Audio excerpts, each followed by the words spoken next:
Everyone live here for our Sacred Self-Healing Live Meet and Workshop with sharing, and everyone watching this recording on YouTube. My name is Jona Bryndis, and as you probably know, here at transCODES, I have been doing Sacred Self-Healing teachings, lectures, workshops, courses, and of course also personal sessions for now almost 20 years. Yeah, so I'm very excited about today's topic,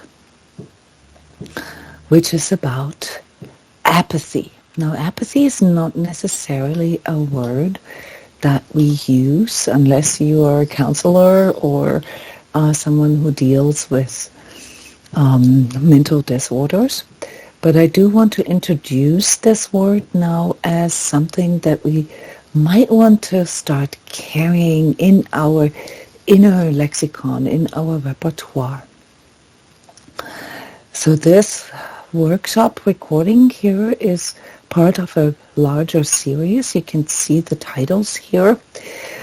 The Building the Bridge Between the Spiritual and the Material Worlds. We have arrived at episode 20, and there are still a few workshops left in the series. The next one will be in 2 weeks already, namely Overcome the Fear of Financial Security. So everything that has to do with material security, money, and so forth, we're going to discuss in 2 weeks already. But today, we will be looking or diving into apathy and just a little bit into anger and doubt, as these are the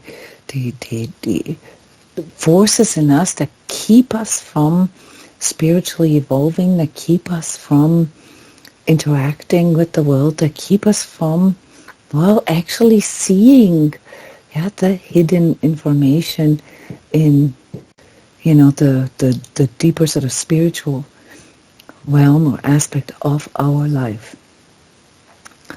We will be discussing the key insights needed to overcome apathy. We will define apathy. We'll put it into context with sympathy and empathy and maybe even antipathy. And we will briefly discuss how to overcome this, what we will find, missing desire to connect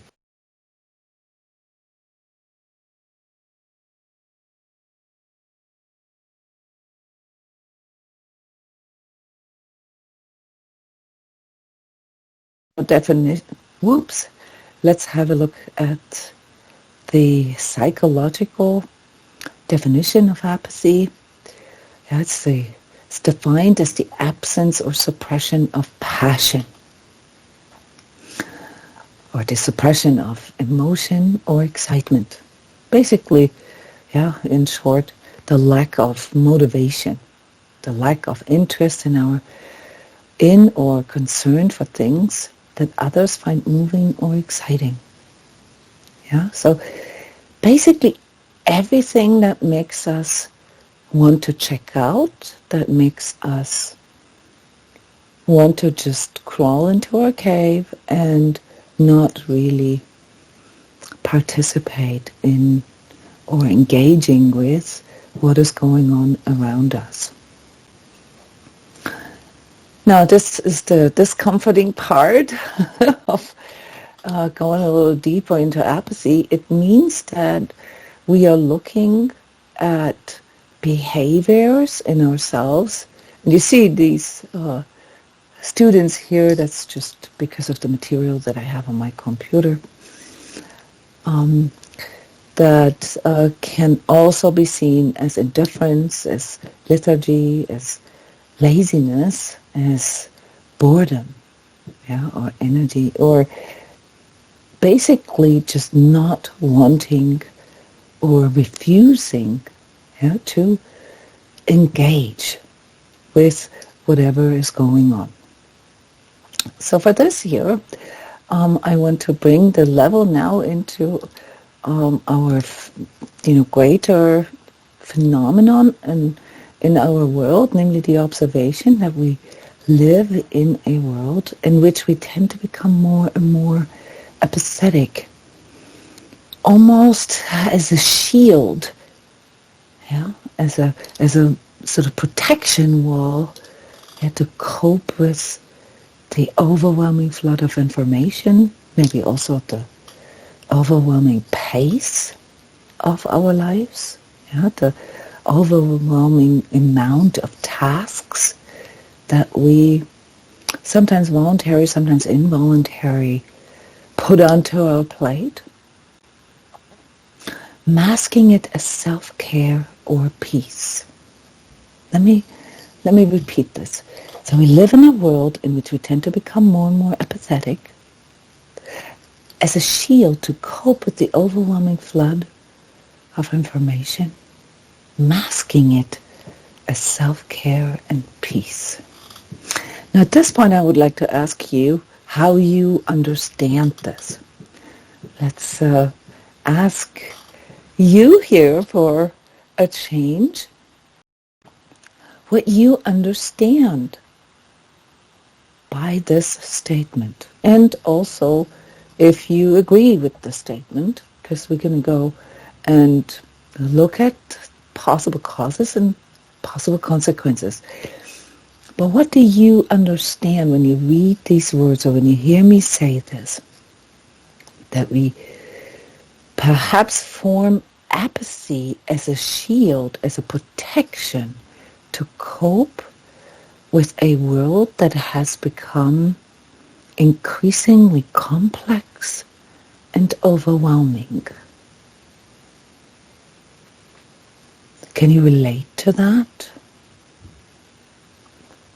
This is what I call putting my head in the sand when it just gets too loud and overwhelming.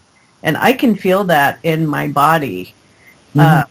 And reading this slide where it says self-care or peace, I know I don't use that as an excuse, because I actually have to work to get self-care and peace. So it's more of a choice and a doing for me for self-care or feeling peace, as opposed to what I feel apathy is just checking out.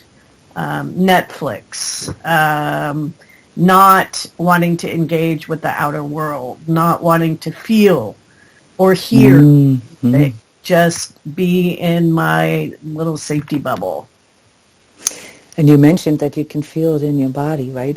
Yes. Does it feel like sensory overload? You said too loud, too bright, yeah. Electric, almost sometimes. Shocking.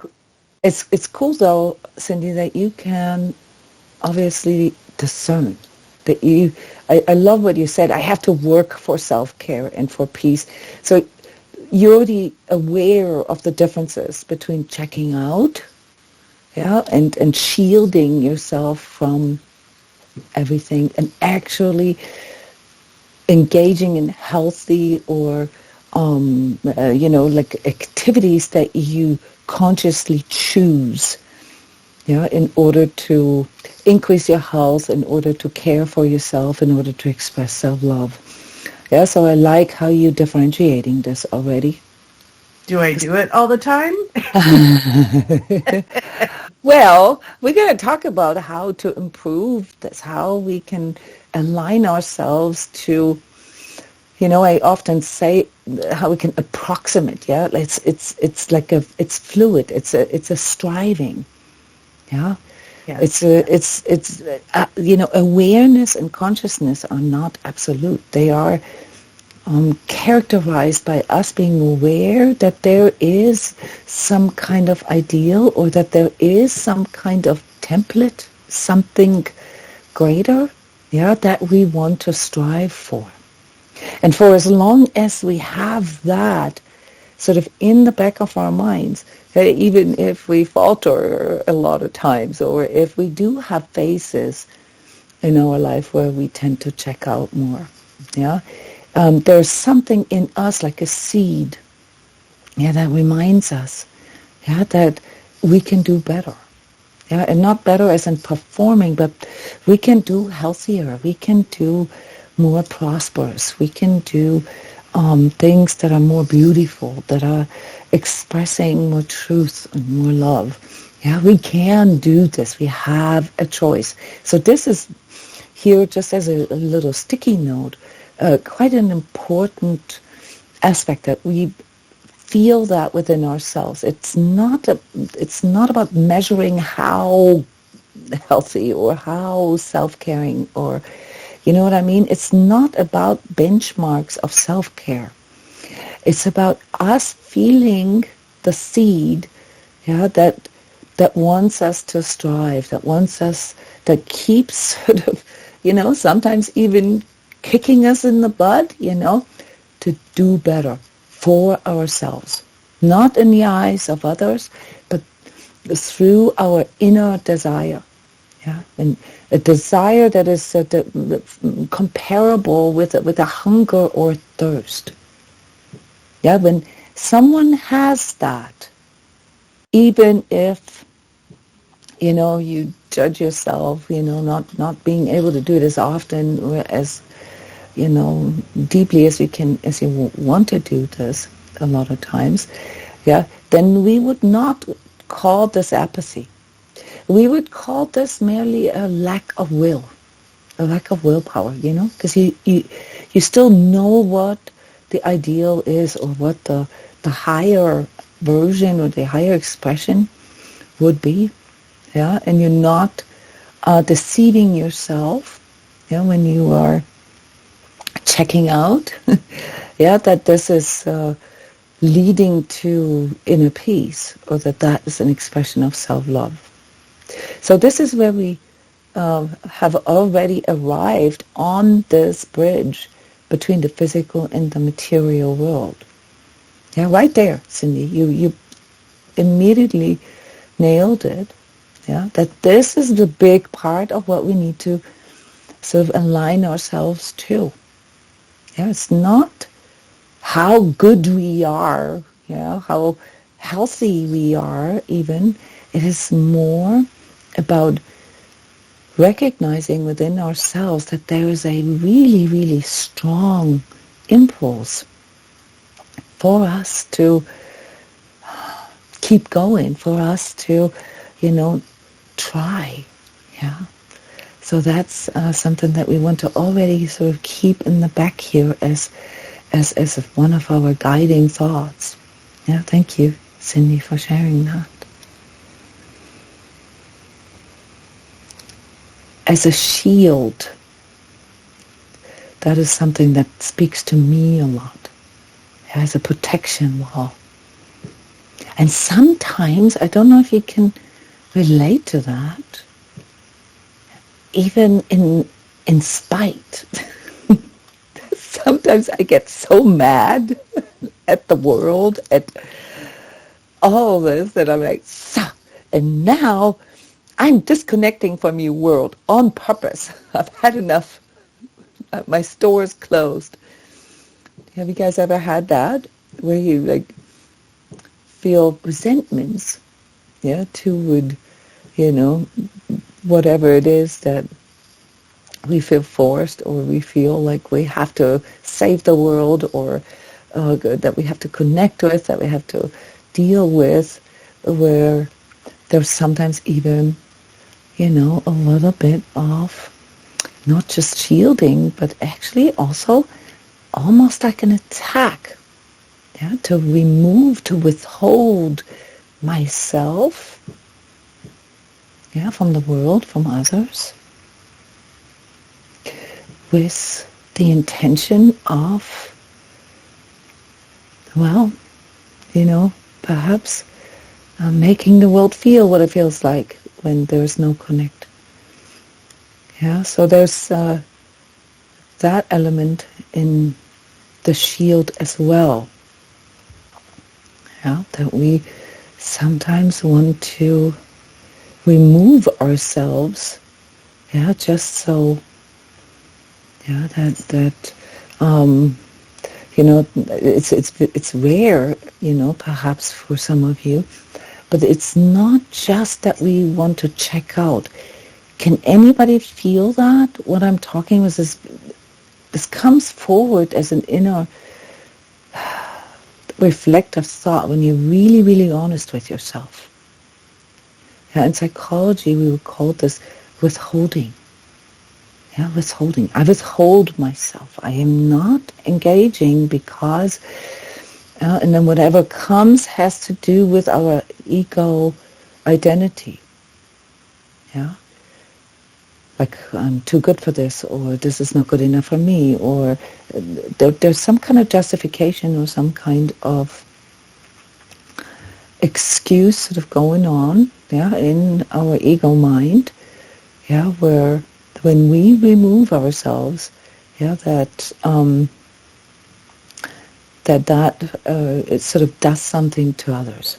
Yeah, maybe they'll see what they get from, not appreciating me, or something along those lines. I'll make them work. They have to work in order to be my friends or connect with me, or something along those lines. Can you connect with that?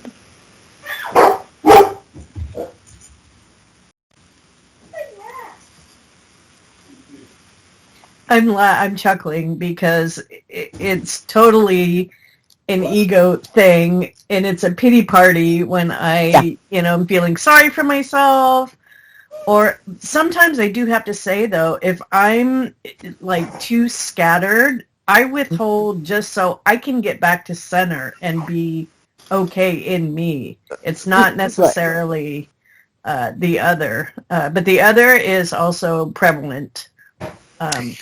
When I'm in my victim mode, yes. You just saved me here, because I just could not come up with the right word, but pity party is probably the best to describe that. Yeah. So there's this withholding on purpose, out of spite or resentment. I'll show you. Something along those lines, guys. I'm trying to develop this with you. Yeah. This is a very deep self-reflection where you go in and really observe your ego, what it's coming up with. And there's the funniest things that you can hear in the back of your minds sometimes.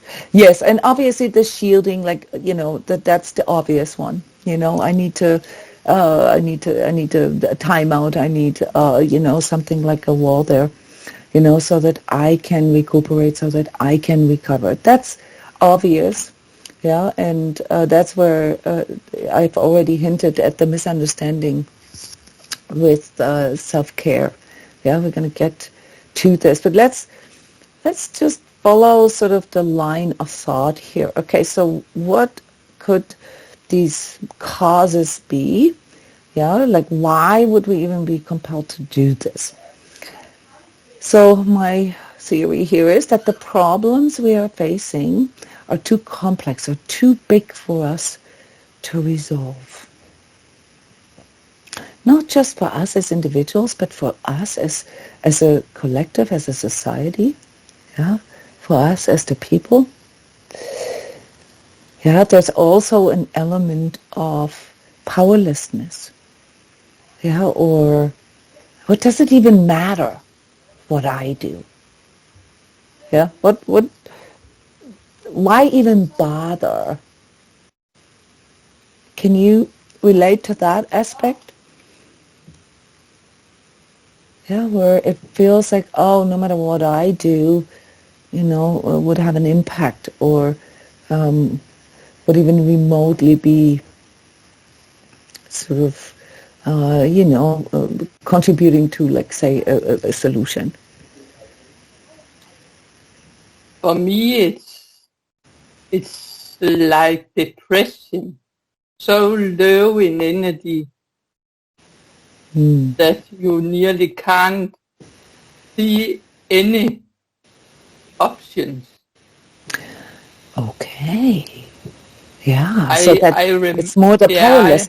It's more the powerless. Yeah, really powerlessness. And I was thinking about, I don't quite see the peace, because for me it was even more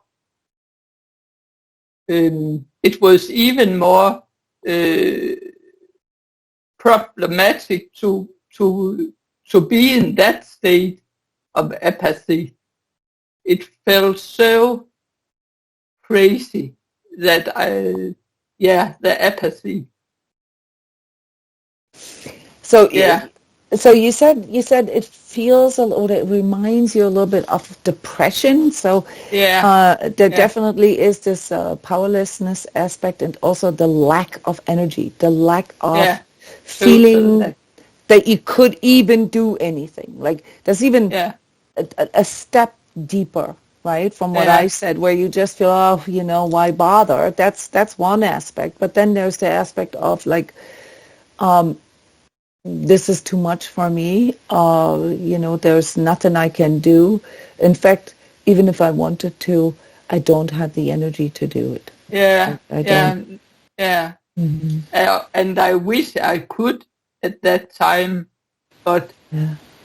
nobody or nothing. There was no interest in anything really. Yeah. So you're talking about a specific time in your life, Annette, where you've Yeah, yeah, suffered yeah. I from remember. depression. Okay. Yeah, I remember that apathy, and I don't thought that I have any choice.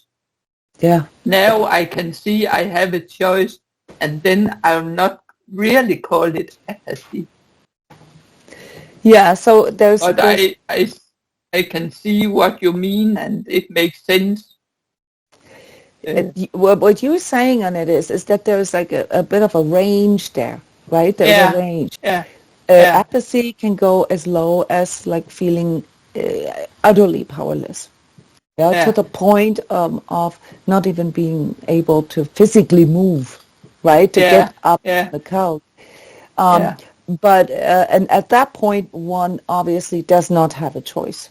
Yeah, this is a state that we have often investigated here in the sacred self-healing community as an energetic state where the energy of the individual indeed is too low, okay, to step into like self-healing. Yeah, an outer power, an external power, yeah, be it a friend, a phone call, somebody who motivates you, who says, come, put on some clothes, let's go out, let's have a coffee or something like that, right? Or, you know, um, spiritual connection, some kind of higher power, motivating you to do something. So there are energetic states that can require external energy, external light, external, motivation to come in order to get to a slightly higher state where we may still be passive or inactive, but at least we would feel something like we have a choice, mm, or even anger. So it's wonderful that we're having this discussion and that we're seeing, sort of a scale here and not just one particular state. It's a whole realm. mm, Apathy, yeah, it goes from anything from laziness to disinterest to, rigidity to feelings of powerlessness and insignificance, all the way to actually not being able, yeah, to do anything, to being paralyzed, yeah, either emotionally or spiritually or physically. Yeah, so this is a whole realm that we're talking about. And for those of you who are interested, because here in the sacred self-healing context, we often talk about the energetic states or the calibrated levels of consciousness from Dr. Hawkins. Okay, so you can see here, yeah, the apathy, yeah, is located here, somewhere between 50 and 100. It's quite low.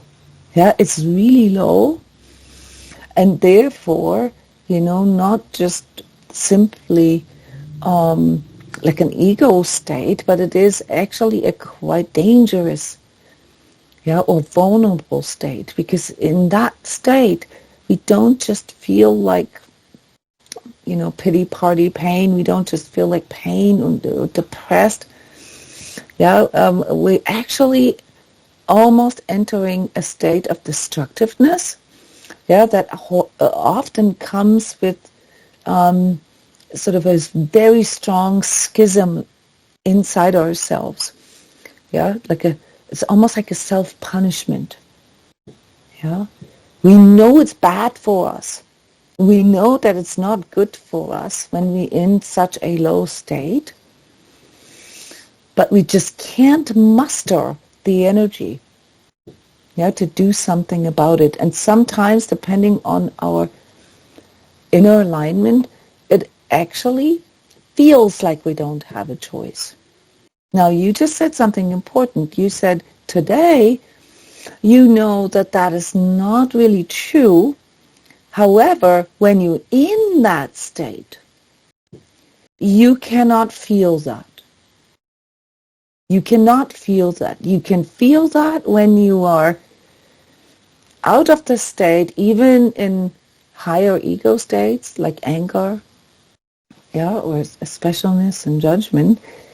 You're still in your ego, but you can feel that, this state of apathy where you really, really couldn't muster any energy to do anything, that was just a temporary state. So it's actually quite a natural state to stay in, and very dangerous if we stay in that state for too long. So the clinical state of apathy is a very, very concerning state.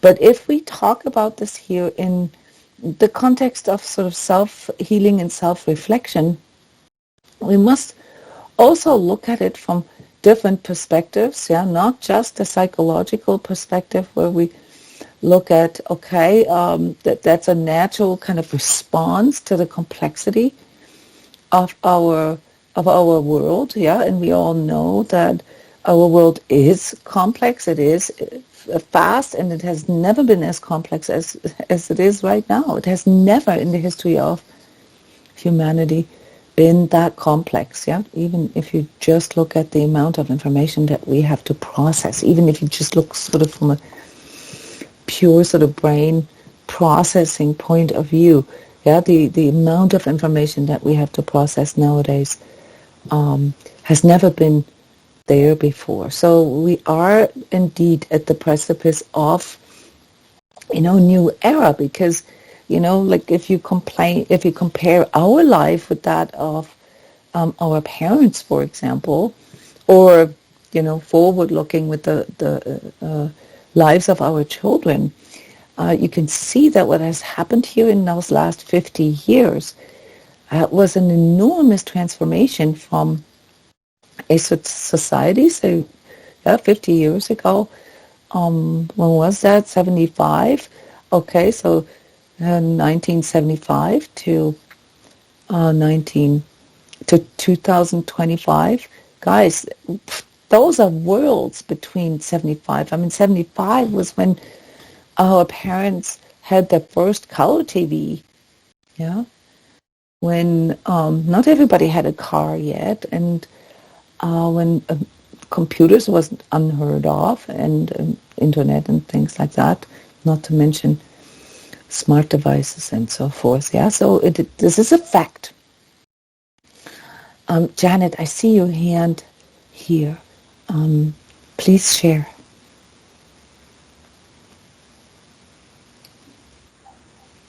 Hi. I have a question with this and an observation that I think part of the problem, like you said, isn't just what you were just explaining. I do think part of the problem can be physical. I think that we are so distracted that, our bodies, like a teenager will go through puberty, or an older woman will start going through perimenopause, and we don't have an understanding of our hormones and how each day as we progress in our maturing in our bodies, that this is to stay out of the stereotype as well, that these things can affect us. Absolutely. And have no understanding of it. So yes. I think part of it too with this is that if you started already on our, like on the chart you were showing, if you've already hit the middle of your day, and I've kind of dropped down a couple levels and gotten intellectually caught up in stuff or somebody's drama for a few minutes, you don't realize also that you've been pulled down by something else, and then there's a trigger, and then all of a sudden you're a victim, and then you're whining, and then, you know, you're way down in like apathy because you've totally lost the plot in the middle of the day. Now, would you equate this with giving somebody the cold shoulder? Okay, so let me just back up a little bit, because what you said, you mentioned quite a few different areas here. We have, of course, the somatic component, the physical component, the physiological component, so all these different levels on which these energetic states can operate. Okay, and there's absolutely no doubt that at a certain sort of state, of energy, that this will have an effect on your body. And you mentioned as part of the problem, perhaps also people not really being aware, of what phase in life, or even just simple anatomy or nutrition or exercise physiology.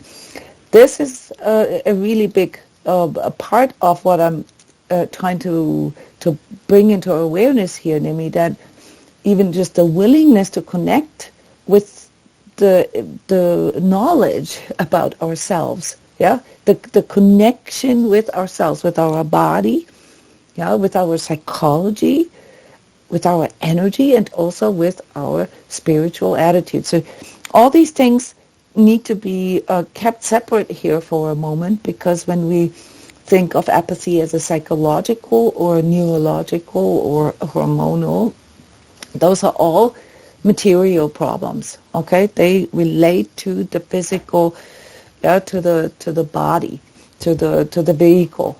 Okay, that obviously also has an effect on the emotional and the intellectual, the mental. Yeah. So if we have an unhealthy body, we are creating unhealthy thoughts. Yeah. We have an unhealthy cognition. We have an unhealthy emoting. Now, vice versa, though, just because we have healthy cognition, doesn't necessarily mean that we always have a healthy body. But it is, and I fully agree with you there, it is very important to connect with the state of health, of physical health, to investigate whether there is actually a physiological problem at the core of the lack of energy or apathy. And then you brought in behavioral things, emotional things, and relationship-related, and perhaps even energetic things.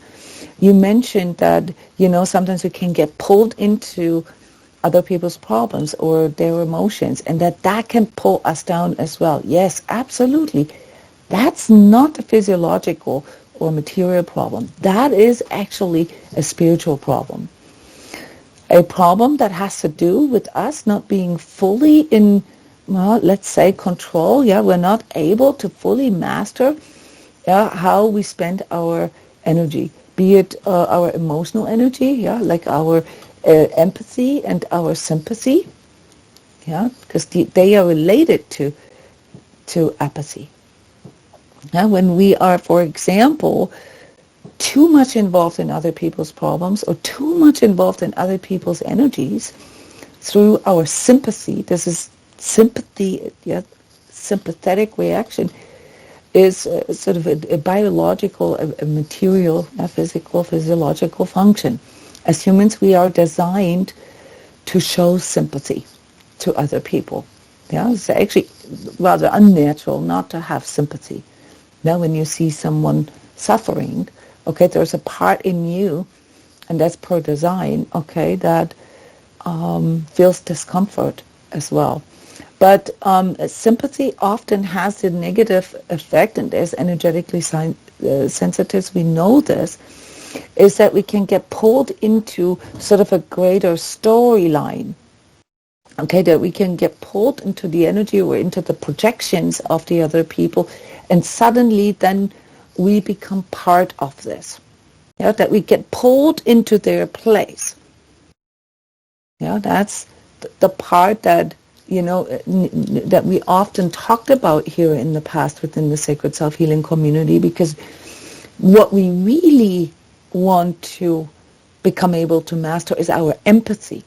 And empathy has to do with sympathy, but it is the higher form of sympathy, because at the same time as you can feel what the other person feels, you can also connect with your own I, with your own I am in you, and rather sort of reach out and offer a helping hand, or offer, some kind of activity, or like impulse for the other person to work themselves right out, versus the person that gets suckered into the sympathy, okay, yeah, and goes and sits there and cries and talks about the problem for hours and hours, and then basically sort of sympathetically, yeah, resonating on the same level as the other person, yeah, over time. So this, we can't really fully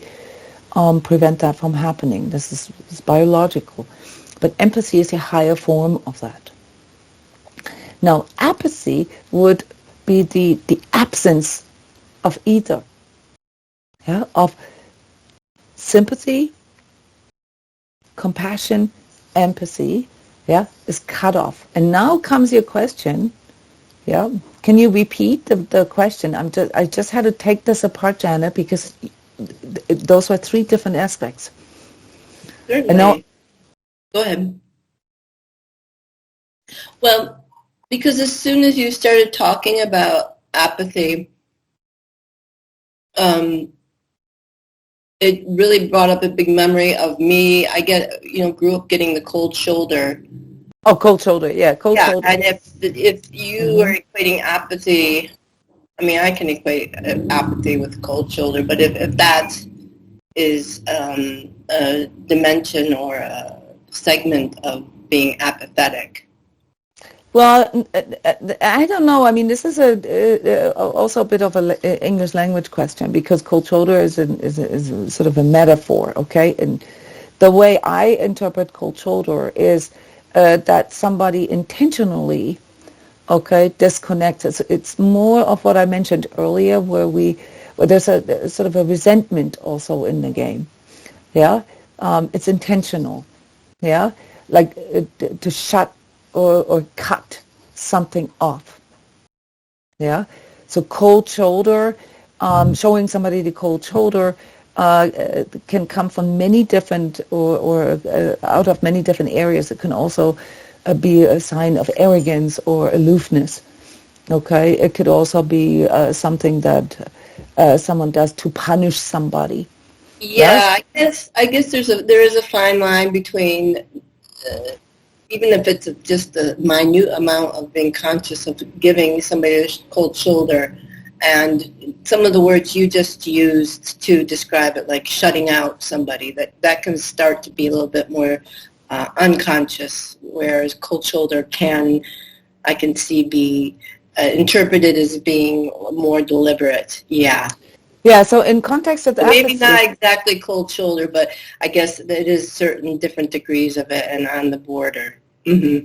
Yeah, so in context of apathy, okay, someone, let's say, who has a sort of a general presentation of apathetic behavior, yeah, shows disinterest and doesn't really want to participate or engage with others.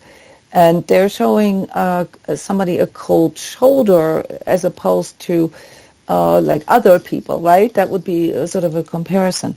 That would be a higher energetic state than someone who's fully or clinically apathetic, because, think of those pictures where you really, we have someone who's really almost paralyzed, like absent. Stop. Like you're numb. Like you numb kind of. Completely numb, like states of dementia, for example, or Alzheimer's or Parkinson's, those states that's a full-on clinical apathy where you can no longer connect with the world around you.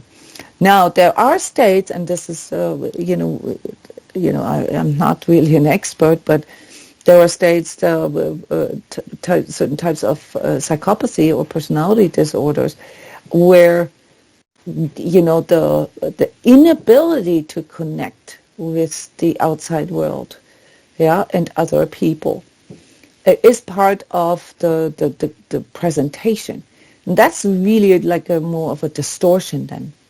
We can also then we then start measuring it more in degrees of empathy.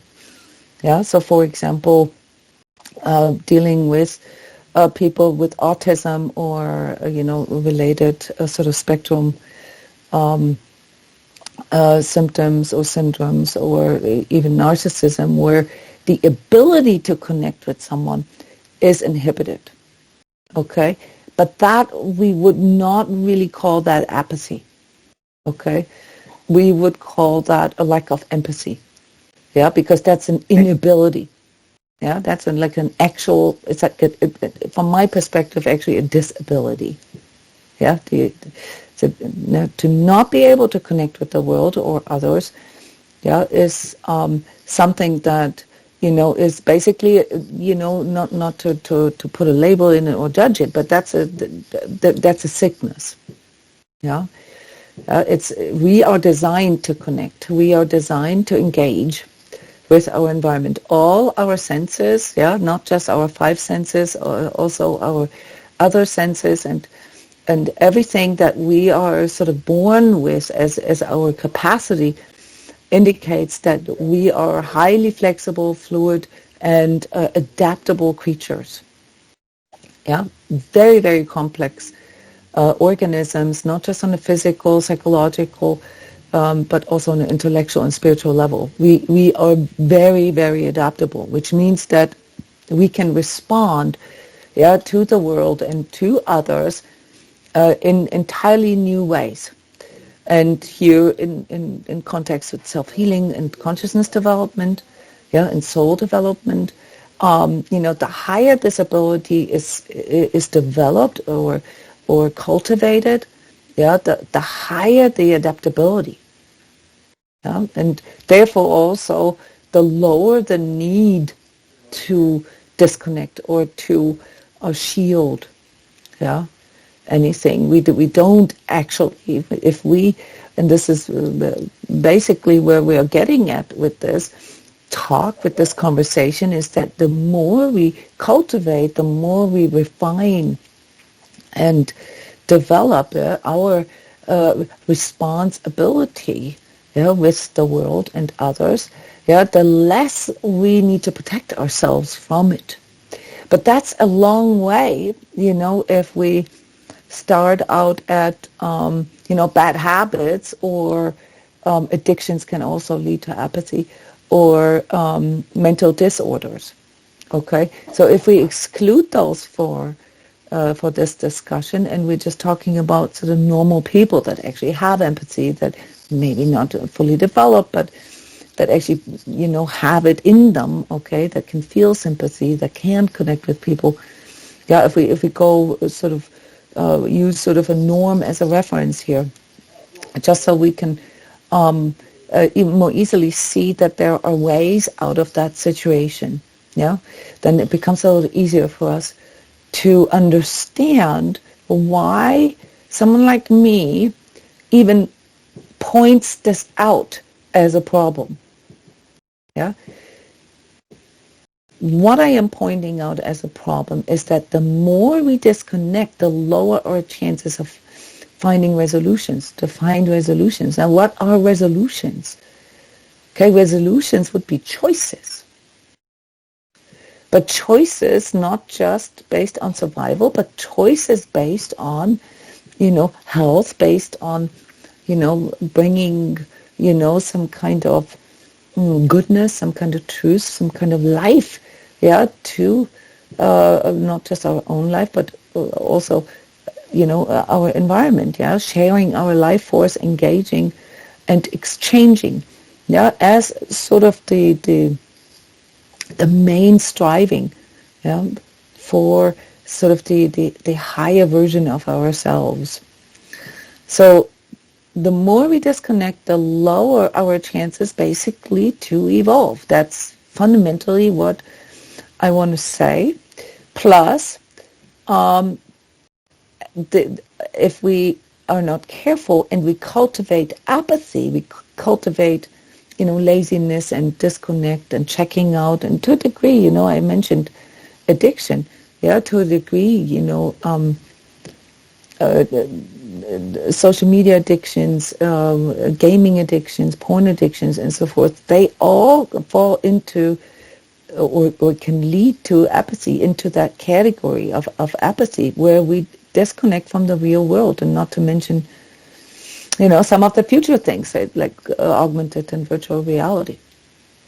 So to bring our discussion here forward, I would like to add that apathy blocks empathy. Okay, it's actually defined by it, but we have to really understand that when we build a wall, yeah, when we shield, when we shut down, when we withhold, withdraw, yeah, we are making a choice that blocks apathy. Yeah, let me repeat this. When we withhold, when we build a wall, when we disengage, when we disconnect, when we withdraw, withhold, yeah, or show the cold shoulder to the world, yeah, when we extract ourselves out of the world, we are blocking empathy. And when we are blocking empathy, guys, we are blocking the very sense, the very ability that actually allows us to evolve. Yeah, that is in us, okay, but it needs to be practiced in interaction, in participation, in sharing and exchange. Does this make sense? Yeah, the very thing in us, which is empathy, that makes us want to engage, that makes us want to exchange, to share, to communicate, to live all these beautiful abilities, yeah, these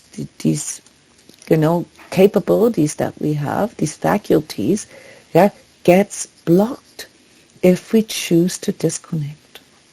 Isn't it really a good form of specialness happening, and really having stepped from the perspective of having acceptance, like the big word of acceptance, like whatever is happening is happening. There's it kind of going into apathy is a little bit of a 2-year-old fit, because it's like, it's not going the way I want it to go, and so everything shuts off, including what needs to happen first really is the empathy for our own selves, because whatever's going to happen in the world is going to happen in the world. And obviously we've, at that point of apathy, whatever overwhelm it is, emotional or, senses, in a big store or something like that, we've lost the empathy for ourselves and control of our own being. Yeah, except for that a 2-year-old fit,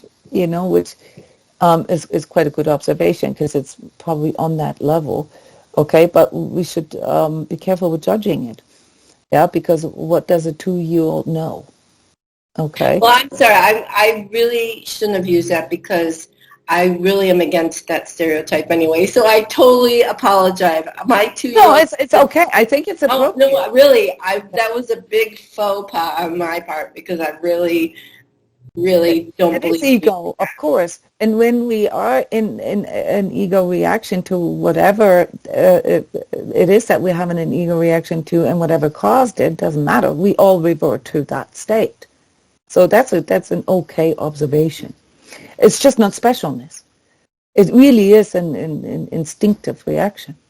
Yeah. So when we are challenged, when we are faced with complexities, yeah, and adversities that we don't feel fit, that we don't feel like we have the ability to resolve it, okay, then we revert. Yeah, that's also part of our design. So there must be something there in us, though, in that design, okay, that allows us to overcome it, though. And the question is, what is that? And, I gave it quite a bit of thought on how to build that bridge for you. And, all I really could come up with is this quote here. Apathy says, or ego says, you could say, why bother? Soul answers, because you're here. You're here to live, to love, and to grow. That's why. And in order to have that kind of impulse in you, you have to have some kind of spiritual notion, some kind of notion, that you're not just material, you're not just a machine, you're not just here to breathe the air and metabolize and, do you know what I mean, consume. You are here to contribute. You are here to co-create. You are here to do something with this faculty, this ability that I characterized earlier as, like adaptability and exchange, collaboration, sharing, and all this, even, compassion and empathy. Those are highly, highly developed faculties. They would not make any sense, for us to even have them if they would not contribute to, live, love, and grow. And so we have a very quick way of judging things like this, but I really want you guys to dive a little deeper here and go away from judging yourself, beating yourself up for not being, good enough, or not being spiritual enough, or not being this or that enough. You have to go away from that and actually look into what the consequences of each of your choices are.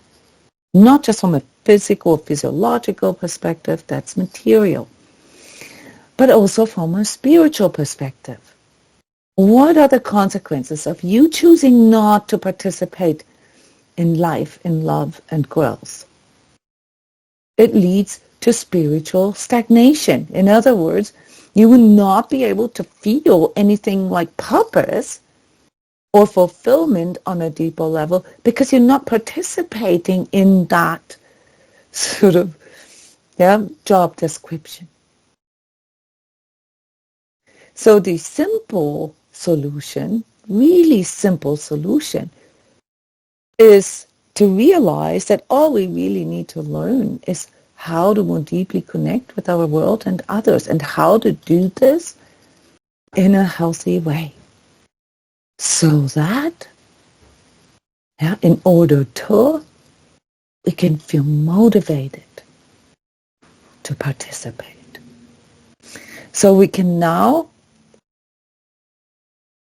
evolve our understanding of apathy now, seen more from a spiritual perspective, as the lack of motivation to participate, the lack of motivation to co-create. And so with this workshop, we want to learn how to motivate ourselves, through spiritual routines, methods, and perhaps also physical routines. So because we are coming to the end of the first hour already, like so many times, I want to suggest at this point that we're going to do a part 2 shortly. But I want to end this first part with looking at the spiritual aspects, the spiritual problems with apathy and disconnect.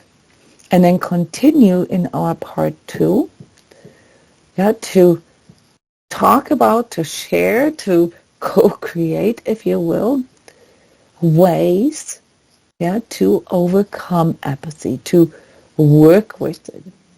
Where I would love to have your guys' participation as to, for example, what worked for you. We're going to have to look at, connecting with our body, connecting with our emotions, connecting with our thoughts, connecting with our will, and also connecting with our spirit and our soul. These are all the aspects that come into play when we look at things from a spiritual perspective. And here, sort of as the main, I want to almost say warning, these 5 main problems that arise in the spiritual, or based on the spiritual aspects of us, as spiritual beings, with apathy and disconnect. First and foremost, any kind of apathy, and it's not about causation now. There are many situations, forces, happenings in life, even karmic conditions that can lead to apathy. We don't really want to talk about that right now. We just want to make sure that we understand why this is such a problematic state and why we need to be careful with, allowing ourselves to go there. It's very, very tempting and compelling sometimes, but we need to understand the severity here.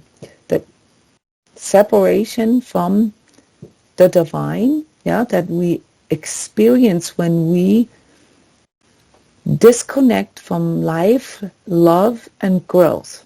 Life, love, and growth.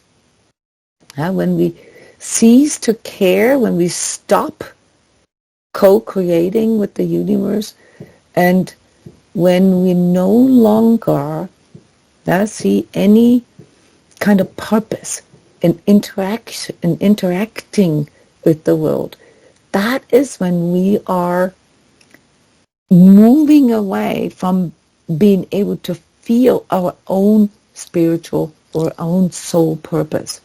So if you can't see intellectually purpose of, sharing and exchanging and communicating and, participating in the world and, bringing life into all your interactions, what you are doing then is working against your own nature, basically. This is a spiritually unhealthy state.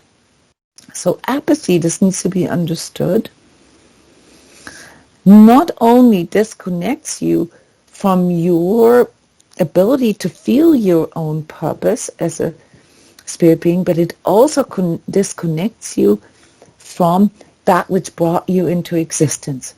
And therefore, apathy is a form of self-punishment or self-destruction. This is very, very important for us to understand, seen through the spiritual lens.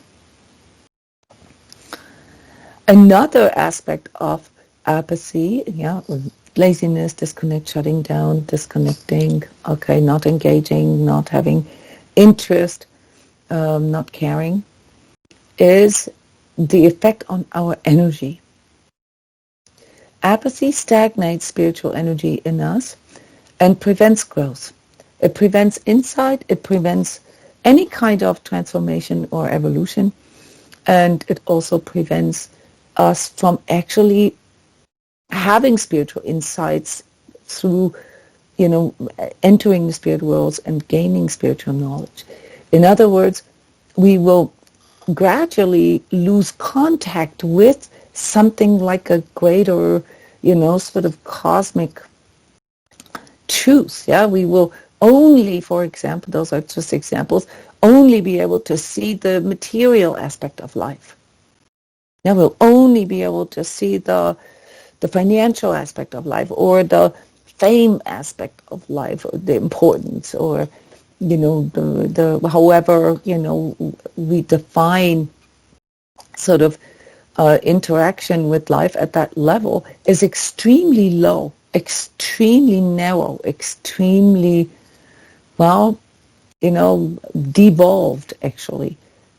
Yeah, so it's very important that we understand that the more we go into this state of not caring or not wanting to connect, that there is a cascade that occurs, namely that our energy goes lower, and with our energy going lower, our ability to have spiritual insight, and gain spiritual knowledge is inhibited or regresses, which means that we will be much more likely to be prone to like self-deception or delusions or illusions.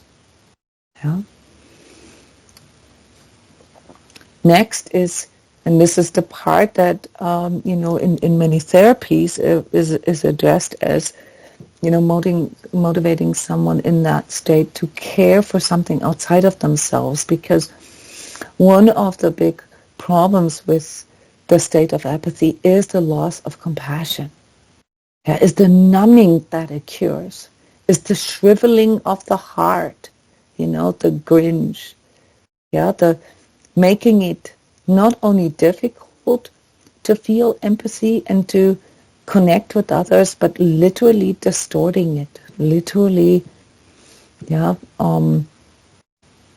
basically disconnecting you from your heart.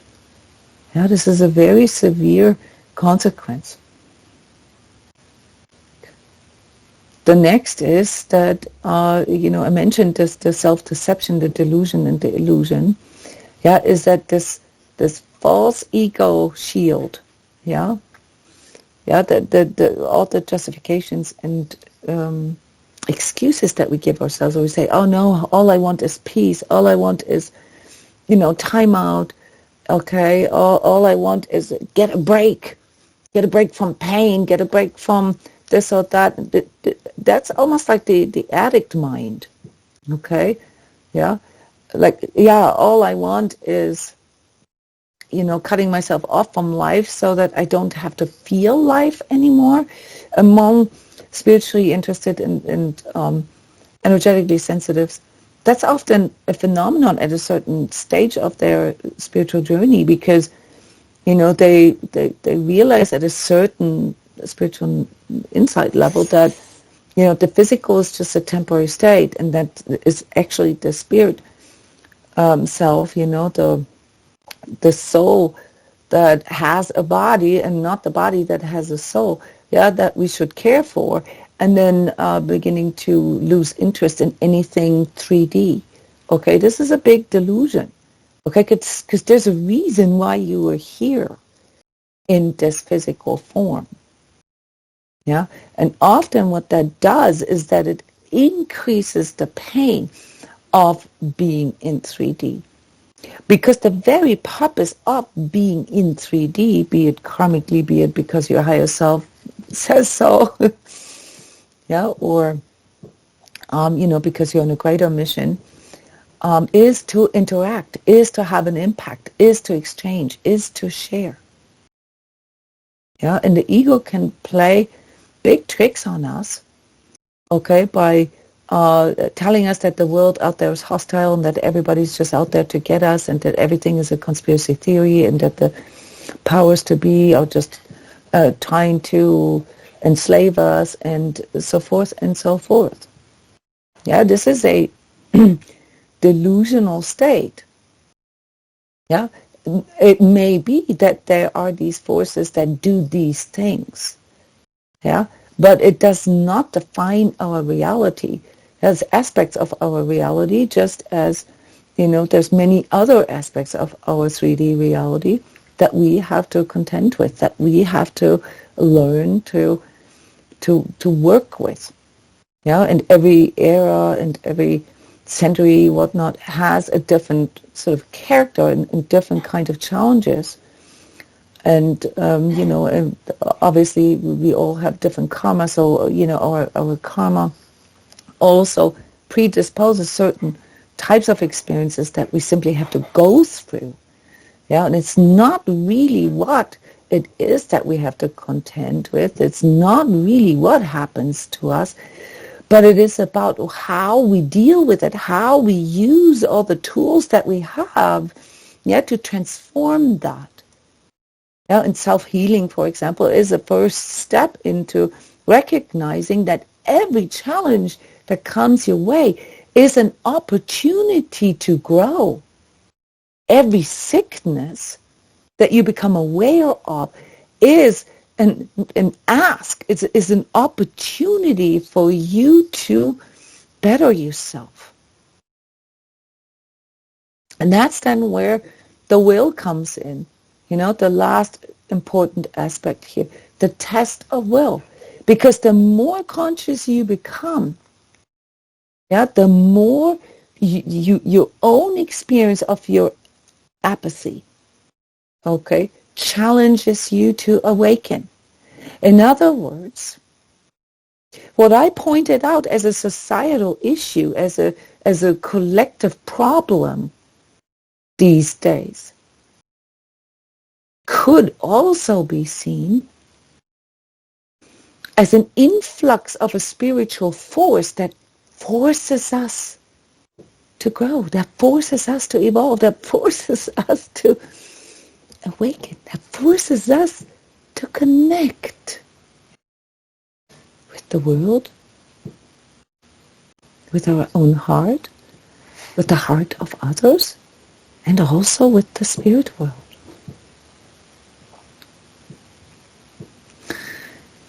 So that's, basically the way we want to start looking at things from now on.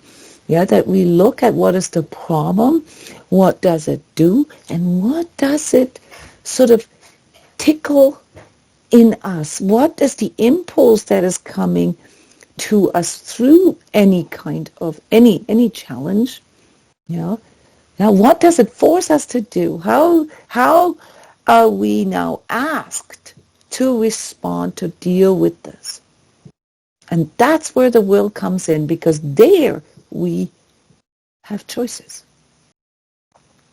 We have choices. We just went through a pandemic. We went through, like massive